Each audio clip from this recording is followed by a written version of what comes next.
నాకు తెలిసి ఇదే ఆఫీస్ అనుకుంటా కార్మికుల పొట్టలు కొట్టి కాంట్రాక్టర్లకు డబ్బులు కట్టబెడుతున్నారు. కొద్దిమంది అధికారులు కోట్ల రూపాయలు దండుకుంటున్నారు.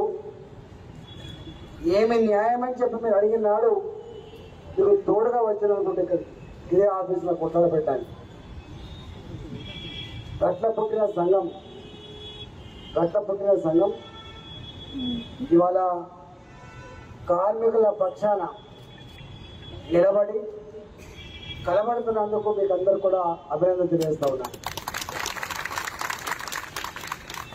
మిత్రుడు పెద్దన్న సోమన్న, పెద్దలు మనకు అండగా ఉండే పెద్దలు వివేకన్న, అదేవిధంగా విఠలన్న, నరసింహ గారు, తుల ఉమ్మక్క గారు, మీ నాయకులు ఎల్లం గారు, నర్సింగ్ గారు, రాము, భూషణ్, మల్లేష్, శ్రీహరి, కృష్ణ, సంజు గారు, చాలా మంది లీడర్లు ఉంటారు. ఏమనుకోకండి. మీడియా మిత్రులకు అందరికీ నమస్కారం. ఆనాడు తెలంగాణ ఉద్యమంలో క్యాలెండర్ల ఆవిష్కరణనే ఆఫీసులలో తెలంగాణ ఉద్యమ వేదికలు. మళ్ళీ ఇవాళ క్యాలెండర్ల ఆవిష్కరణనే మన హక్కుల కోసం ఉద్యమించిన వేదికలుగా మార్చి పనిచేస్తా ఉన్నాం. ఇది పేరుకు మాత్రమే క్యాలెండర్ ఆవిష్కరణ తప్ప ఇది సమస్యల వలమూత, ప్రభుత్వానికి ఒక హెచ్చరిక. మేము మర్యాదగా అడుగుతున్నాం, మా సమస్యను పరిష్కరించండి, లేకపోతే మా ఉసుతరుడు పక్క. ఎవరితో అయినా పెట్టుకునే ప్రయత్నం చేయి, కానీ ఆకలితో ఉన్న వాళ్ళతో పెట్టుకునే ప్రయత్నం చేయకు. ఎంత సంపాదించుకో, దాని సంగతి తర్వాత చూద్దాం. కానీ పేదల పొట్టలు మాత్రం కొట్టు మాత్రం కబడ్డీ చేసి పెడతా ఉన్నాం. ఇది మామూలు జిహెచ్ఎంసీ, దాని పేరే జిహెచ్ఎంసీ. మురికి పని చేసుకుంటున్నాం. ఈ మురికి పని చేసే దాంట్లో ఎక్కువ మంది దళిత బిడ్డలే ఉంటారు, గుర్తుపెట్టుకో. వాళ్ళు కూడా బస్తీలలో నివసించే వాళ్ళే ఉంటారు. ఇష్టముండి కాదు సుమా, పిల్లల్ని పోషించుకోవడానికి, కని పెంచిన అమ్మ నాన్నకు అన్నం పెట్టడానికి, జీవితాన్ని గడుపుకోవడానికి ఈ మురికిలో పుట్టి ఈ మురికును భరిస్తూ ప్రజలకు ఆరోగ్యాన్ని అందించే గొప్ప కర్తవ్యం నిర్వహించే వాళ్ళే మున్సిపల్ కార్మికుల విషయం మర్చిపోకు. ఆనాడు చెప్పినాం, అరే మేము కనుక సమ్మె చేస్తే మీ బంగాళాల్లో మీరు జీవించలేరు అని చెప్పిన మనం. మేము పేదవాళ్ళమే కావచ్చు కాక, చిన్నవాళ్ళమే కావచ్చు కాక, కానీ మా ప్రాణాలను పణంగా పెట్టి మీకు గొప్ప జీవితాన్ని, ఆరోగ్యాన్ని అందించే వాళ్ళమే మున్సిపల్ కార్మికులమని చెప్పినాం. ఇవాళ కూడా అదే చెప్తున్నాం. ఏమడుగుతున్నాం మనం? నాకు తెలిసిందే, గోపాల్ గారు గెలిచిన తర్వాత ఆనాటి ఉద్యమ నేతగా కేసీఆర్ ఇక్కడికి వచ్చింది. అవన్నీ సెల్ ఫోన్లలో పంపించండి, వినిపించే ప్రయత్నం చేయండి. మేము డిమాండ్ చేస్తలేం, మేము అడుగుతున్నది ఒకటే, పాటి మట్టన. ఎవరు అడుగుతారు? మా వాళ్ళు అడుగుతారు. ఆనాడు మాట్లాడిన మాటలు మళ్ళోసారి సెల్ ఫోన్లలో చూడండి. ఏం మాట్లాడి, అనేక రకాల మాటలు మాట్లాడి మళ్ళీ ఎక్కడి దాకా వచ్చినాం?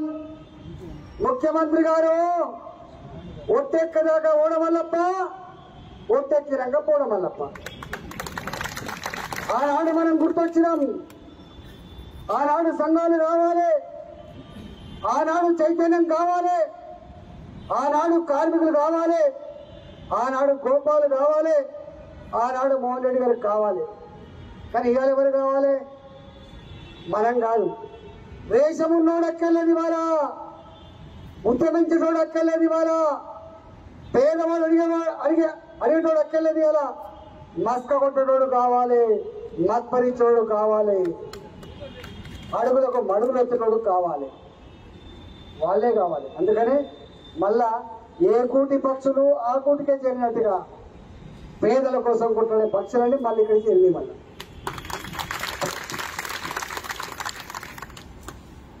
నాకు తెలిసి నేను ఇప్పుడు గుర్తు చేసుకుంటున్నా, ఇదే గోపాల్ నాయకుడికి వచ్చాడు 2015 అనుకుంటా, 14 15. ఏమైందో తెలుసా, ప్రభుత్వం వచ్చినాక 1700 మందిని తీసేసిరు. 1700 మంది తీసేసిరు. అన్న మినిస్టర్ ఆ రోజు రాజేందర్ అన్న మినిస్టర్ ఇట్లనే మీటింగ్ పెట్టుకున్నాం లిబర్టీ దగ్గర. అన్న దగ్గర పోయి చెప్తే నేను వస్తా బా అన్నాడు. అన్న బండి నీ బండి నీవే అన్నాడు. ఎందుకన్నాడు? మినిస్టర్ పదవి గవర్నమెంట్ అగేన్స్ట్ పోయి ఆ రోజు మన పక్కన పడ్డాడు, మిమ్మల్ని నేను పెట్టించా అన్నాడు. ఆ రోజు ఒక్క నిమిషం ఆ రోజు ఆయన ప్రాణాలు కూడా ఇచ్చిపెట్టేసి మినిస్టర్ పదవి ఇచ్చిపెట్టేసి గవర్నమెంట్ కి ఎదురుగాను పడ్డాడు ఆ రోజు. ఈ మధ్యాహ్నం ఎంత నిజమో నేను చెప్పేది అంత నిజం. నారాయణ పాదాల సాక్షిగా ధర్మము, ఇగో ఇది ధర్మానికి రూపం. ఆ రోజు అన్నొచ్చి అన్ని ఇచ్చిపెట్టిన పడ్డాడు. మీ అందరు కూడా ఇట్లాంటి అవకాశం రాదు. ప్రతి ఒక్కరు వారు లేచిన వాడి నిలబడి అందరికి సపోర్ట్ కొట్టి అందరికి అభినందన చెప్పాలి. మీ అందరూ కూడా ఇది జీవితం చరిత్రలో అలా కొనించాలి.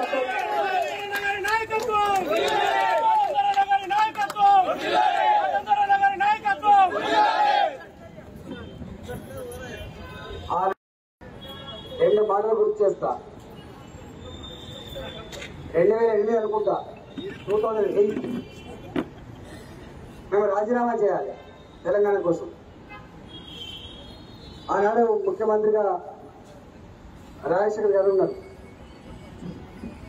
ఆయన మాకు చెప్పింది, ఎందుకు రాజీనామా చేస్తారా, లేక మీకు మంచి అవకాశం వచ్చింది, మంచి పదవులలో కొనసాగక ఇంకా పనులు చేసుకోక ఏం దిక్కుమల రాజీనామాలని చెప్పినప్పుడు అప్పుడు నేనన్నా, ఈ పదవి మా అమ్మ ఇయ్యలేదు, ఈ పదవి మా నాన్న ఇయ్యలేదు. నాలాంటి వాడికి ఎన్ని జన్మలెత్తినా ముఖ్యమంత్రి అయ్యే భాగ్యం లేకపోయింది. ఈ పదవి తెలంగాణ ఉద్యమం వచ్చింది, ఈ పదవి తెలంగాణ ప్రజలిచ్చింది. వాళ్ళు ఆదేశిస్తారు, రాజీనామా చేస్తారని చెప్పి రాజీనామా చేస్తారు. మనందరి పుణ్యమాని, మనందరి త్యాగాల ఫలితంగా తెలంగాణ రాష్ట్రం వచ్చింది. రాష్ట్రం వచ్చింది కాబట్టి ఆర్థిక మంత్రి అయినా నేను, పైసల గల మంత్రి అయినా నేను. పైసల మంత్రి అయిన తర్వాత మన ప్రభుత్వం కదా అని, మన ముఖ్యమంత్రి కదా అని, ఆనంటేనే ఆంధ్ర ముఖ్యమంత్రి ఉండే తెలంగాణ ముఖ్యమంత్రి వచ్చిందని, ఉద్యమం చేసిన బిడ్డ కదా అని, ఇట్లాంటి సభలలో మాట్లాడిన బిడ్డ అని, ధర్నాలకు మద్దతు ఇచ్చిన బిడ్డ అని, అనేక మాటలు ఉద్యమ సభలో చెప్పిన బిడ్డ అని మనం నమ్మి సమ్మె చేస్తాం. ఏం చేసి సమ్మె చేస్తే ఏ నైచెంత అడుక్కోవాలి, సంఘాలు ఉండద్దు, ఉద్యమాలు చేయొద్దు, చైతన్యం కాదు, ఇచ్చేవాడు నేను, పుచ్చుకునే వాళ్ళు మీరు అనే పద్ధతిలో సమ్మెను నడవమని చెప్పి మొట్టమొదటిసారిగా 1700 మంది కార్మికులని నాకు తెలిసి మొట్టమొదటిసారిగా ముఖ్యమంత్రి కన్నెర చేస్తే 1700 మంది జీవితాల గాలిలో మా బతికేమని చెప్పి బాధపడుతున్నాను. నేను ఆవిడ మంత్రిగా ఉన్నా. గోపాల్ వచ్చిండు, అన్నా ఈ సంఘాన్ని పెట్టింది మీరు, దాన్ని ఇంత పెంచింది మీరు, మా గౌరవాన్ని ఇచ్చింది మీరు, కార్మికులలో నమ్మకాన్ని కలిగించింది మీరు, మరి ఏం చేస్తున్నా అంటే నేను ముఖ్యమంత్రి గారి దగ్గర పోయి ఒప్పిస్తా అని చెప్పి తప్పించుకోవచ్చు. కానీ నేను ఆనాడు ఏడుస్తున్న ఏడుపు, పడుతున్న బాధ మిమ్మల్ని ఓదార్చాలని చెప్పి ఇదే లిబర్టీ దగ్గర మంత్రి పదవి ఉండొచ్చుగాక, కానీ మా వాళ్ళని ఓదార్చాలని చెప్పి మీ సభకు వచ్చి హామీ ఇచ్చిపోయిన బిడ్డని నాకు తెలిసి ఆవిడ ఒక కామెంట్ చేసిండు నా మీద, అరే వీడు మంత్రి అవి ప్రతిపక్ష నాయకుడు అని.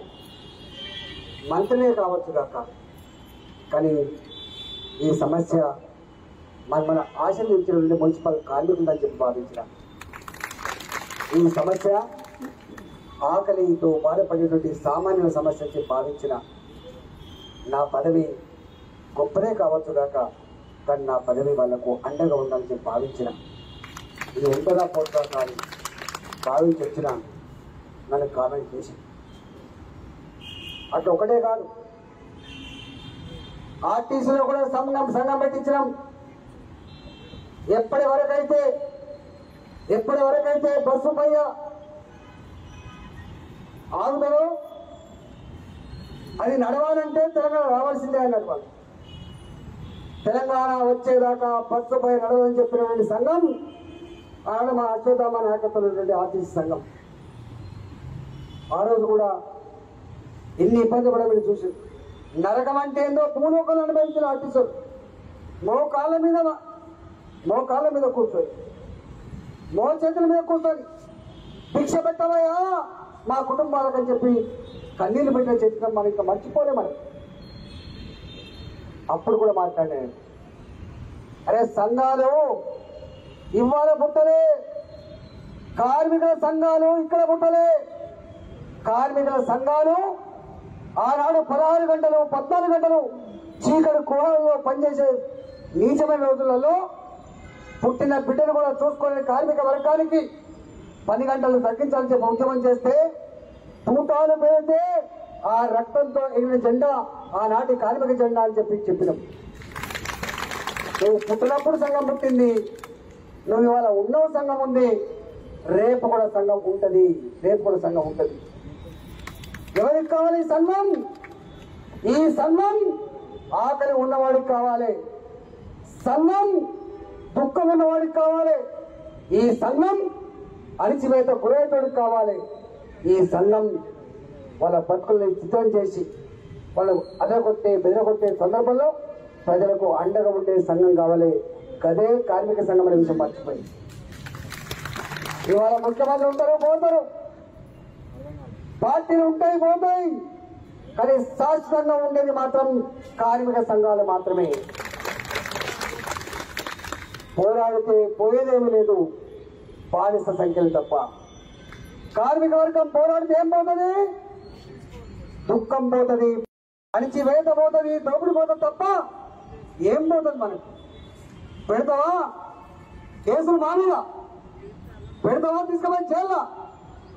ఎంతమందిని పెడతావు? ఎన్ని రోజులు పెడతావు? ఇవాళ నేను ఒకటే అంటున్నా, మా వాళ్ళు లిస్ట్ ఇచ్చిండు అన్న, 5 డిఏలు ఎగబెట్టిండు, 685 మంది డ్రైవర్ లేబర్ తీసేసిండు, 15 మంది ఎస్ఎఫ్ఎల్ తీసేసిండు. అవుట్ సోర్సింగ్ ఎంప్లాయీస్ కనీసం కాంట్రాక్ట్ కార్మికుల కన్నా ఇంత భద్రత ఉంటుంది, కానీ అవుట్ సోర్సింగ్ ఎంప్లాయీ భద్రత ఉండదు. ఎవరికి కోపం వచ్చినా తీసేసుడే. ముళ్ళు పోయి అరటాకు మీద పడ్డా, అరటాకు పోయి ముళ్ళు మీద పడ్డా చిత్రమయ్యేది కార్మికుల బతుకు మాత్రమే. కాబట్టి వాళ్ళకు 30% ఏం తప్పు చేసిన వాళ్ళు? ఉన్నోళ్ళు అవుట్ సోర్సింగ్ కార్మికుల, ఉన్నోళ్ళు ఆఫీసర్ల. అందరికంటే దీనంగా బిక్కుమంటూ ఏ క్షణం ఉద్యోగం పోతుందో అని చెప్పి అరచేతిలో ప్రాణం పెట్టుకొని కుటుంబాన్ని పోషించేవాడు అవుట్ సోర్సింగ్ ఉద్యోగులు. గుర్తుపెట్టుకోండి, నేను చెప్పలే. కాంట్రాక్ట్ వ్యవస్థ పోవాలని చెప్పింది ముఖ్యమంత్రి, ఇయాది ముఖ్యమంత్రి. ఏం దిక్కు వల్ల అవుట్ సోర్సింగ్ ఉద్యోగం చెప్పింది ముఖ్యమంత్రి. ఇవి కూడా చేయలేని చెప్పింది ముఖ్యమంత్రి. మరి ఎందుకు చేస్తారో ముఖ్యమంత్రి గారు? నీ చేతులే కదా. ఏ మంత్రి అడ్డుపడుతున్నాడా? ఏ ఆఫీసర్ అడ్డుపడుతున్నాడా? ఏ సంస్థ అడ్డుపడుతున్నాడా? అంతా నీవే కదా నడిపేది, ఎందుకు చేయలేకపోతున్నావు? ఇవాళ పెంచుతాం అంటున్నావు, నిజమే పెంచుతాం. పాల ధర ఎంత పెరిగింది, పప్పు ధర ఎంత పెరిగింది, బియ్యం ధర ఎంత పెరిగింది, ఒక్క మాటలో చెప్పాలంటే నీవిచ్చే 20% 30% పిఆర్సీ ఈ ఉద్యోగులకి పెరిగిన ధరలకు కూడా సరిపడదు, గుర్తుపెట్టుకో. మా వాళ్ళు జీతం తీసుకొని 5 తులాల బంగారం కొనుక్కోరు. మా వాళ్ళు జీతాలు తీసుకొని ఇల్లు కట్టుకోరు, జాబ్ కొనుక్కొని ఇల్లు కట్టుకోరు. మా వాళ్ళు జీతాలు తీసుకొని కనిపించిన బిడ్డల కింద కలిపిన అన్నం పెడతారు మాత్రమే. కనీసం ఈ కార్మిక వర్గానికైనా వాళ్ళు పేదవాళ్ళు కాబట్టి, మురుగులో పనిచేసే వాళ్ళు కాబట్టి, 50 ఏళ్ళకే అక్కడ చచ్చిపోతున్నారు కాబట్టి, అనారోగ్యం పాలే దాంట్లో మున్సిపల్ ఉద్యోగులు ఎక్కువ మంది ఉంటారు కాబట్టి వాళ్ళకి కనీసం 100% కుటుంబ సభ్యుల్లో ఆరోగ్యపరమైన సమస్య వస్తే నేనున్నాను ఒక భరోసా ఇస్తే మీ ముందేమైనా పోయిందా ముఖ్యమంత్రి గారు? మీరే కదా చెప్పేది. నా రాష్ట్రం ధనిక రాష్ట్రం అని చెప్తున్నావు కదా, ధనిక రాష్ట్రంలో మా పేదల కన్నీళ్లకు పరిష్కారం దొరకదా ముఖ్యమంత్రి గారు? మా వాళ్ళకు ఆరోగ్యం ఇచ్చేటువంటి స్థాయి లేదా ముఖ్యమంత్రి గారు? ఇవాళ అనేక ప్రశ్నలకి నువ్వు సమాధానం చెప్పలేదు. అందుకే ఇవాళ మొత్తం తెలంగాణ ఒకటే అయిపోయి అనుకుంటున్నారు.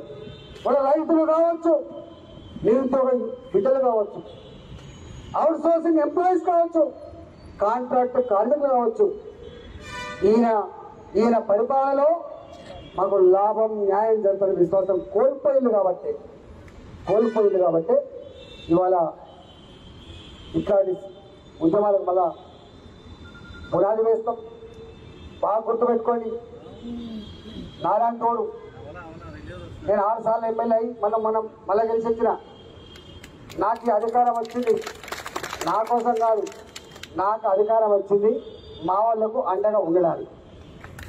నేను మొన్న నన్ను తీసేసిన నాడు మా నియోజకవర్గ పోలేమో కొంచెం బాధపడతాను. అన్న గట్ట తీసేసిన కానీ కదా సంఘాలనేమో నాకు శుభాకాంక్షలు చెప్తాను. నాకు అర్థం కాలే, మా గోపాలకు శుభాకాంక్షలు చెప్తున్నావు. అన్నా మళ్ళీ ఒక ఆయుధాన్ని ఇచ్చిండ్రే నీ రూపంలో, రా మాతో అని చెప్పింది మా గోపాల్. అందుకే నా హుజూరాబాద్ ప్రజలు, మన హుజూరాబాద్ ప్రజలు మీ అండతో అక్రమంగా సంపాదించిన 600 కోట్ల రూపాయలు ఖర్చు పెట్టినా, మద్యం ఏరులై పారినా, దళిత బంధుపేట 15 లక్షల రూపాయలు చెక్కులు ఇచ్చినా, 4,000 కోట్ల రూపాయలు ఆశ చూపినా, మా వివేక్ బాయ్ లాంటి మా అన్న లాంటి అండతో ఆ ప్రజల ఆశీర్వాదంతో కొట్టి గెలిచొచ్చింది తెలంగాణ ఆత్మగౌరవం. గెలిచింది చైతన్యం, గెలిచింది తెలంగాణ ప్రజల ఆత్మగౌరవం, గెలిచింది న్యాయం ధర్మం. రేపు తప్పకుండా తెలంగాణ గడ్డ మీద ఆనాడు ఎట్లయితే మిమ్మల్ని అందరినీ సంఘటితం చేసి చైతన్యంతో కొట్లాడినామో మళ్ళీ ఇవాళ కూడా మా అందరి కర్తవ్యం కొట్లాడి మా కర్తవ్యం. హాయ్ ఫ్రెండ్స్, మా టుడే టుమారో యూట్యూబ్ ఛానల్ చూస్తున్నందుకు చాలా థ్యాంక్స్. మరిన్ని లేటెస్ట్ వీడియోస్ కోసం వెంటనే సబ్స్క్రైబ్ చేయండి. అలాగే ఈ బెల్ ని కూడా రింగ్ చేసేయండి. మా నోటిఫికేషన్స్ అన్ని మీ మొబైల్లో వస్తాయి. అలాగే మా వీడియోస్ మీకు నచ్చితే లైక్ చేయండి, షేర్ చేయండి, నచ్చకపోతే కామెంట్ చేయండి.